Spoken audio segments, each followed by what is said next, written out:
This spring, the regional sports networks formerly known as Fox Sports have transformed into Bally Sports with 8 studio upgrades, 2 brand new studios, and 64 new desks. So what goes into rebranding and revamping a network? Welcome to the Broadcast Exchange from Newscast Studio. I'm your host, Dak Dillon. On the Exchange, we talk with those leading the future of broadcast technology, design, and content. This week, I'm joined by Laura Mickelson, Vice President of Production at Bally Sports Networks, part of the Sinclair Group. In our conversation, we look at the new studios, the new technology, and how Bally Sports Networks came together. Well, welcome, Laura, to the Broadcast Exchange. Today, we're talking about the exciting rebranding of what are now formerly the Fox Sports Regional Networks into Bally Sports. So from a 10,000-foot view, kind of back us up and talk about the process to get to where we are today and all the things that go into rebranding a national network. The biggest thing about rebranding this network, it's been 25 years since the network started, and this is the first major overhaul this network has had in a naming or a rebrand. So a lot of those things that were out there and established now have to be regrouped into a big, massive rebrand of this really exciting new Bally Sports Network. So it was more of a huge coordination undertaking, and really, where do we start when? We started about, over a year ago under the direction of Dana Feldman at Sinclair Marketing, just obtaining the logo and the brand. And then it really kicked in, 5 months ago when Bally Sports became the name, and we got into full gear to make all the products across all the regions. From a perspective of fitting the brand into the existing sets plus adding on the new sets, where does that begin, and how do you go about reshaping those to meet the new brand standards? Yeah, that was really probably one of the most interesting aspects of this large, massive project, right? Usually when you do one of these things, you're kind of tasked with, hey, there's one studio, let's go rebrand that, and let's design it and look at what is new in technology and scenic design and get that done once. Maybe if you're lucky, you get one a year or maybe 2 a year. In this case, we got 2 brand new studios that were ready to be built out by Sinclair and done. So that was both Midwest region and Tampa. And those got a brand new refresh and just started from scratch. We took some of the same similar masculine sports type concepts, but updated them with huge LED screens, touch screens, bright new Bally logos, and made them fresh and innovative for the new brand. But on top of that, and doing 2 new studios at the same time, we're looking at revamping 8 to 10 new studios. Can't really go back and create 20 new studios in a rebranding period. It's the massive scope of that project is just huge. So we really decided to focus on the elements that would make those studios pop. So the 3D logos, the plexis, and of course, the real signature element for each one of those studios and remotes is the desk. A desk is a linchpin for sports production, has been for years. So we decided to focus on those elements to really hone in on what we wanted the new network to feel and look like. Yeah, I'm here in St. Louis, so Fox Sports Midwest is obviously something that Dan McLaughlin and the team are on quite often with Cardinals baseball. In terms of technology and how you've worked that into the new spaces and the existing spaces, how do you view the relationship with technology changing, and how do you view using it in production moving forward?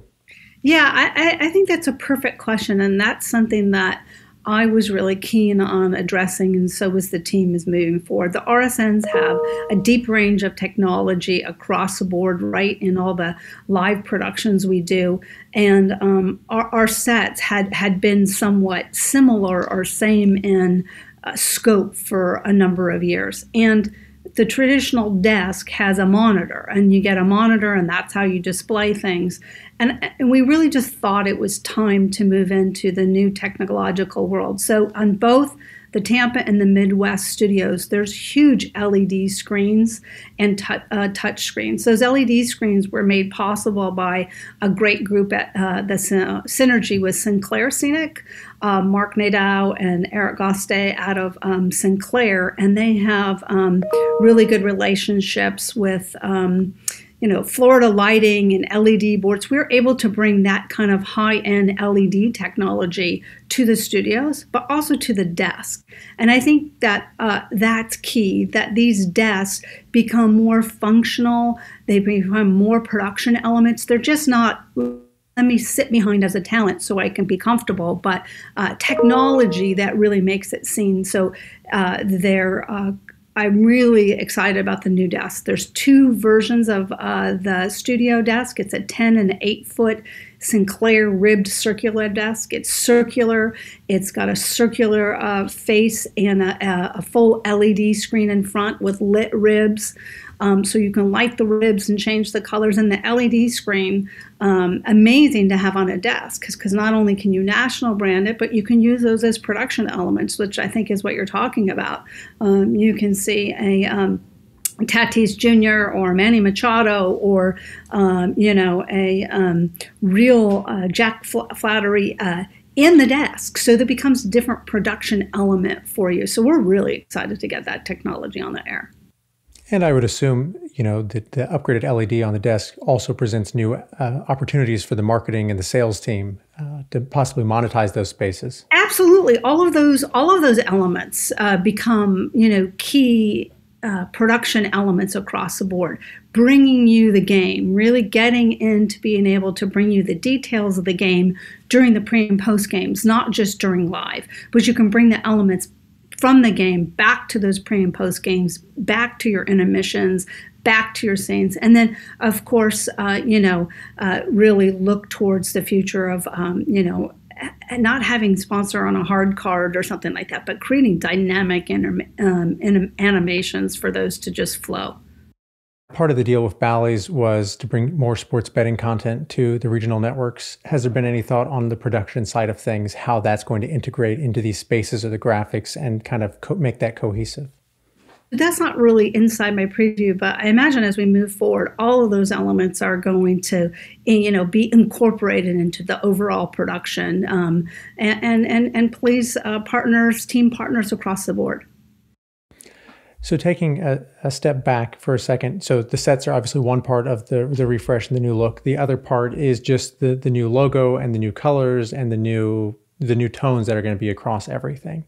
So how would you describe the new look of the network?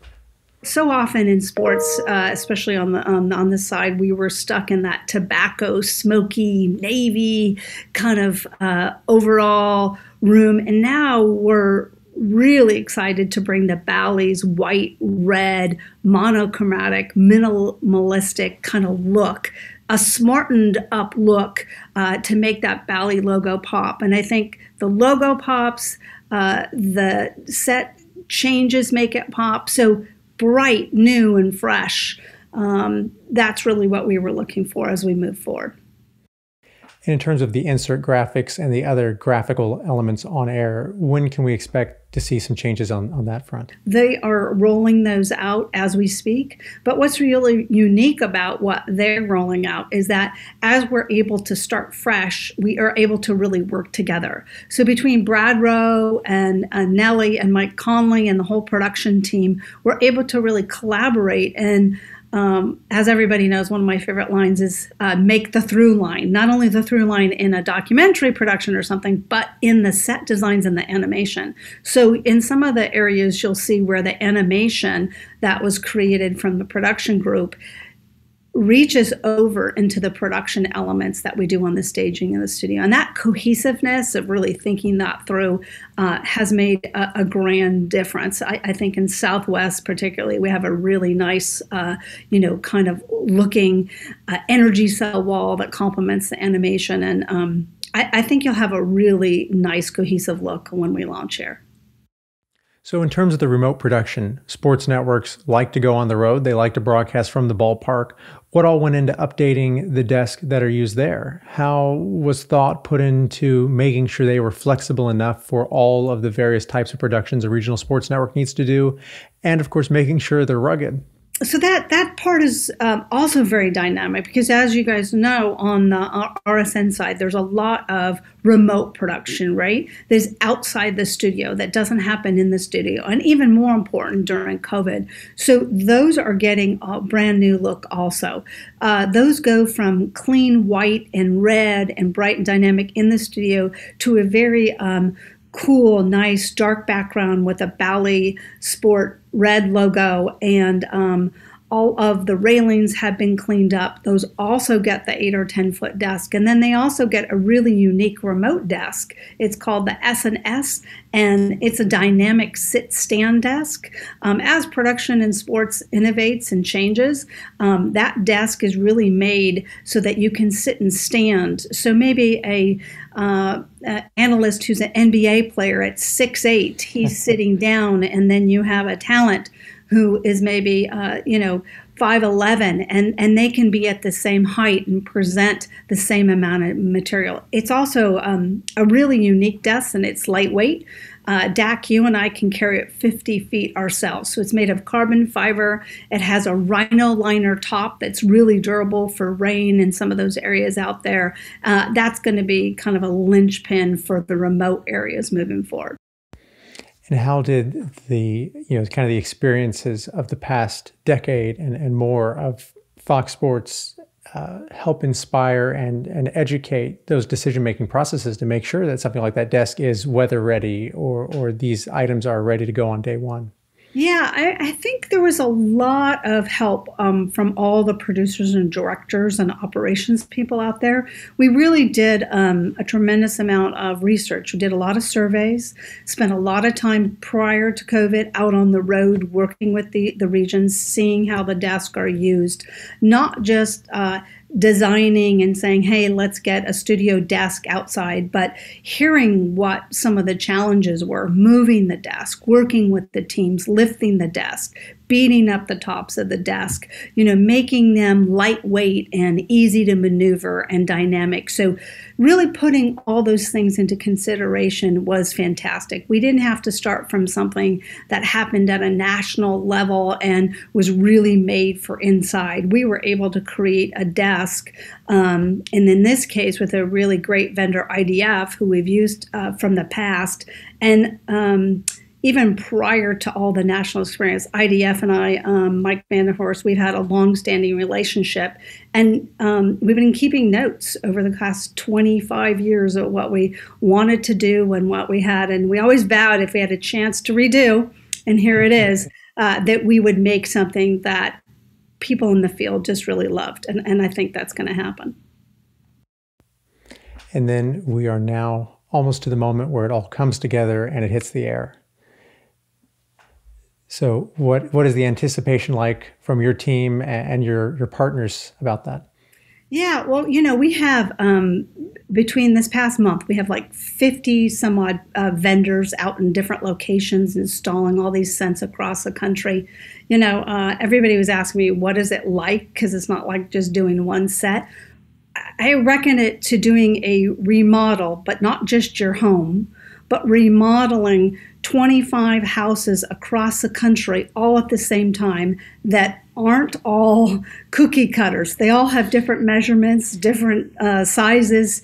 So, it's challenging because of COVID. Usually we spend a lot of time on site, following, but now we're following all the COVID protocols. We're getting vendors in there at limited time. So it really forced us to work cohesively with, Jesse Medeiros and I at Big Creative. We're working with FilmWorks. We're working with IDF. We're working with Scenic Solutions out of Utah. And it really forced us to bring everything together in a really smooth organizational system that was all going to be ready on the 31st.